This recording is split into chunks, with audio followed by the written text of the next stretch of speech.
Loan खत्म क्यों नहीं होता? कुंडली में यह योग मतलब उम्र भर का कर्ज।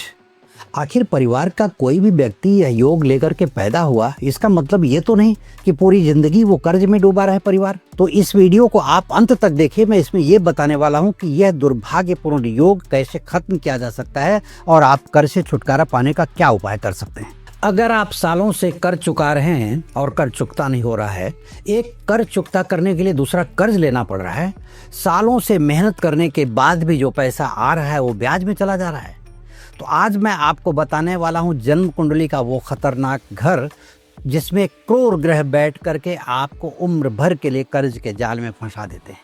ये वीडियो आप अंत तक देखिए। इसमें आखिर में मैं वो उपाय बताने वाला हूं जो आपको लोन से छुटकारा दिला देगा।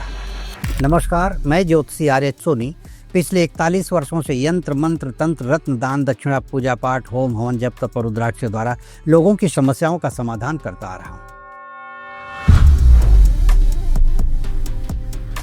तो आप इस वीडियो के एक एक वाक्य को ध्यान से सुने ताकि आपको भी उसकी जानकारी हो कि आप अगर कर्ज के जाल में फंसे हुए हैं तो कौन से ग्रह के कारण फंसे हुए हैं और उससे कैसे निकलें।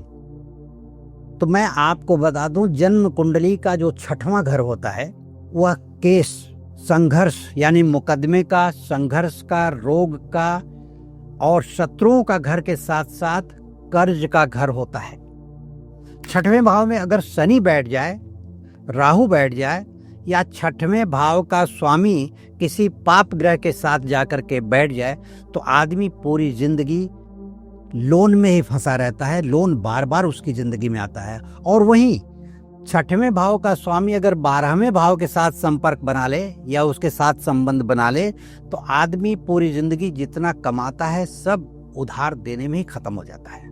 अब वो बात मैं बताने जा रहा हूं जिसे आपको चाहिए कि आप पेपर पेन लेकर के लिखें या अपनी जन्म कुंडली सामने रखें या इस वीडियो को सेव कर लें, क्योंकि इसे बार बार सुनने के बाद ही आपको समझ में आएगा। वो 7 योग, जन्म कुंडली के वो 7 दुर्भाग्यपूर्ण योग जो आदमी को जिंदगी भर कर्ज के जाल में फंसा करके रखते हैं, यानी लोन से बाहर नहीं निकल सकता। जन्म कुंडली के 6वें भाव में अगर शनि बैठा हो, 6वें भाव में राहु बैठा हो, ये 2 योग हो गए। तीसरा योग है कि 6वें भाव का स्वामी नीच राशि में जाकर के बैठा हो, ये 3 हुआ। चौथा है कि 6वें भाव का स्वामी 12वें भाव के साथ संबंध बना रहा हो, मंगल और राहु 6ठे भाव में बैठा हो, शनि और राहु 6ठे भाव में बैठा हो, गुरु धन भाव में से हो करके, गुरु धन भाव में न हो करके धन भाव से दूर जाकर के बैठा हो। ये 7 योग ऐसे हैं, यह दुर्भाग्यपूर्ण योग कहे जाते हैं, जिसमें पैदा होने वाला व्यक्ति पूरी जिंदगी संघर्ष करता रहता है और उसे इसलिए मेहनत करना पड़ता है कि उसे कर्ज देना है। अगर आपकी जन्म कुंडली में ये कर्ज योग सक्रिय है ना, तो आपको मैं कुछ संकेत बताता हूं, उससे आपको पता चल जाएगा। EMI कभी खत्म नहीं होती, पैसा कभी भी टिकता ही नहीं है, दवाओं पर बार बार खर्च होता है, मुकदमे में पैसा जरूरत से ज्यादा खर्च होने लगता है। इसी के साथ में आदमी अपने घर के सारे जेवरात बेचने के बाद दोस्तों से उधार लेता है। दोस्तों से उधार लेने के बाद जब थक जाता है, कोई मिलता नहीं देने वाला, तब वो रिश्तेदारों के पास जाता है उधार लेने के लिए।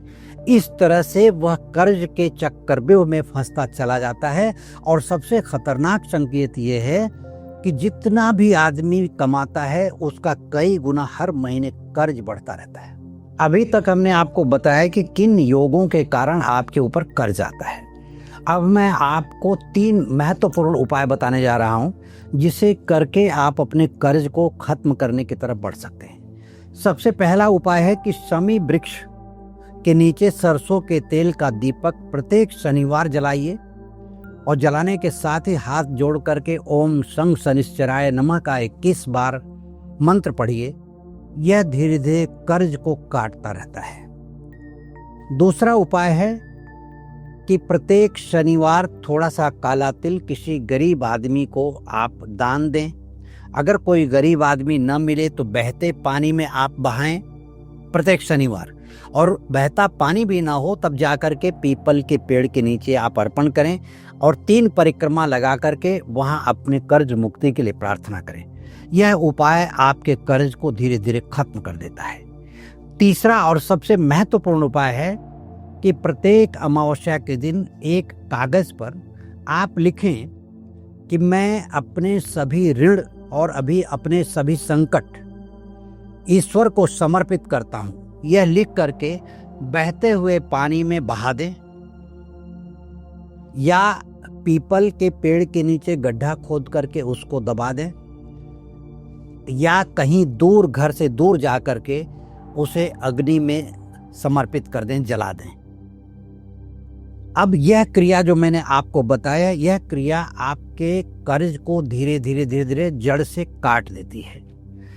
इसमें एक बात और मैं बता दूं कि हर अमावस्या को लोगों के दुखों को, लोगों के कर्ज रूपी बातों को लोग हमें पेपर पर लिख करके भेजते हैं कि उनके दुख क्या हैं, उनके कर्ज हैं, उनके संकट क्या हैं, या वो किस मुसीबत से गुजर रहे हैं, किस दुर्भाग्यपूर्ण जीवन को जी रहे हैं। ये एक पेपर पर लिख करके मुझे भेजते हैं या मेरे व्हाट्सएप नंबर पे वो लिख करके भेज देते हैं। किसी कागज़ पर लिखते हैं, फिर व्हाट्सएप पर फ़ोटो खींच करके भेज देते हैं या व्हाट्सएप पर मैसेज कर देते हैं। तो हर अमावस्या हमारे यहाँ एक हवन होता है जिसमें सभी प्रकार के दुखों को जलाया जाता। सबका पेपर लेकर के, उसका नाम लेकर के व्यक्ति का जला दिया जाता है।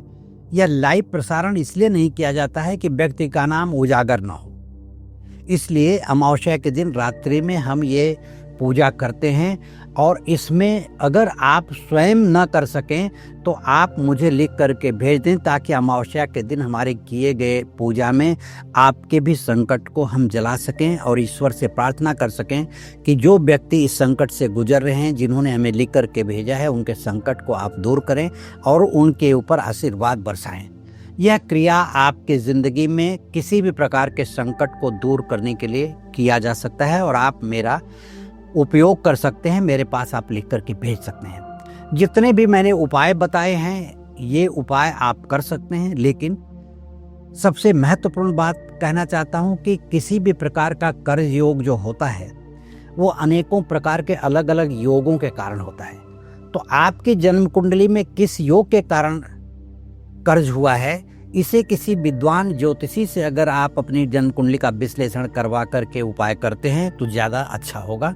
और यदि आप मुझसे संपर्क करके अपनी जन्म कुंडली का विश्लेषण करवाना चाहते हैं तो इस वीडियो के नीचे दिए गए लिंक पर क्लिक करके आप मुझसे संपर्क कर सकते हैं। इस चैनल को अगर आपने सब्सक्राइब नहीं किया है तो सब्सक्राइब ज़रूर कर लें, लाइक करें, शेयर करें, ताकि ज़्यादा से ज़्यादा लोगों तक ये वीडियो पहुंच सके और उनके दुखों का अंत हो सके। आपके मन में किसी भी प्रकार का विचार चल रहा हो तो कमेंट बॉक्स में लिख करके मुझे भेज दें, ताकि मैं आपको उसका समाधान बता सकूं। धन्यवाद, नमस्कार।